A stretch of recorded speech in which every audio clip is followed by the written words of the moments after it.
Hi y'all. So imagine waking up after going to bed and you just wake up feeling super groggy and your eyes are burning and you're just super tired and you feel like you didn't rest at all the night before. So simple tasks it feels super heavy and like you just don't have the energy to do them because you didn't feel rejuvenated from the night before. So most of us have had nights like that, but for some people, well, millions of people, it isn't just a minor inconvenience that it's occasional.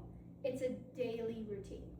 So today I want to talk about something that every single one of us has gone through at least once in our life, which is talking about the effects of sleep, how much sleep you need, and the effects of insomnia on our bodies, our minds, and everyday lives. So sleep is one of the most essential biological processes we have. So sleep, our brain isn't just shutting down for the night, it's actually working overtime to repair cells, organize memories, remake hormones that are affecting us daily, and resetting our emotional balances.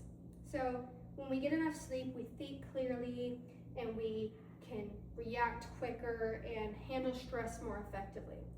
In fact, sleep is so foundational that even one good night can noticeably improve our mood and ability to focus daily.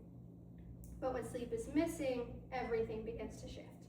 So insomnia isn't just having trouble falling asleep, it's actually meaning waking up repeatedly throughout the night, waking up too early or too late, or sleeping but never really feeling rested for the day.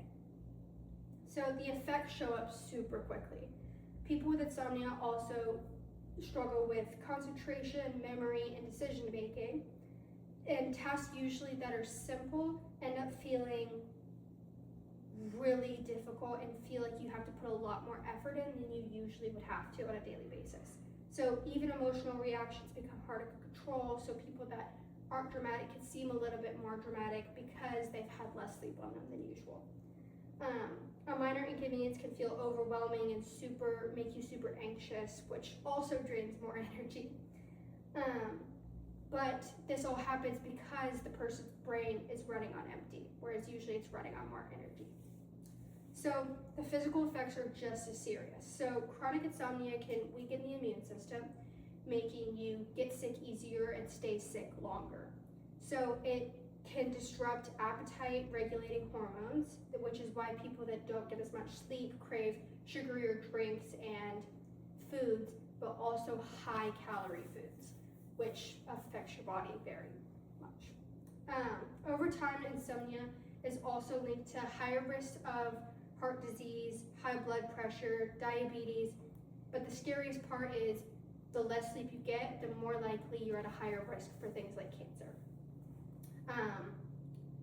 It's not just about feeling tired, it's about the body slowly losing its ability to regulate itself and keep you healthy, and if you get sick, regulate all those sickness and make you better. So what makes insomnia challenging is that it also becomes like a cycle. So sometimes you might have trouble sleeping every once in a while, but you might have trouble sleeping because you're stressed, but when the lack of sleep makes the stress even worse, and then they start worrying about if they're going to be able to fall asleep that night because they didn't get much sleep the night before that, which adds more stress, and then they're not allowed to fall asleep, which that worry alone keeps them awake, and it seems to loop until it becomes insomnia and it's super hard to break. So you can't really break that cycle without intentional changes to your life. The good news is there's minor adjustments that can be made to make a really meaningful difference in insomnia in your life. So creating a constant sleep schedule to help the brain recognize that it's time to wind down for the night. So things like reducing screen time, not having caffeine, because caffeine can last like 6 to 8 hours in your body, so making sure not to have caffeine too early or too late in the day. And allowing your brain to alert signals to be like, oh, I'm getting tired around this time. So you just need to have a relaxing state before going to bed. So like reading or stretching, listening to calming music, those are things you can do before bed to make sure that you're winding down for the night and allowing your body to shift into a state of rest. But sleep isn't really just a luxury. It's not something that you need to be stressed about. So it's a biological necessity that shapes our health, our emotions, and our ability to function. When we understand the effects of our body and the seriousness of insomnia, we can also make more intentional choices about how we treat our bodies.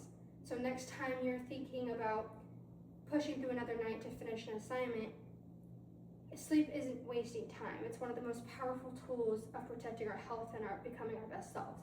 So why are we treating sleep like a second thought instead of a necessity like it is? Thank you.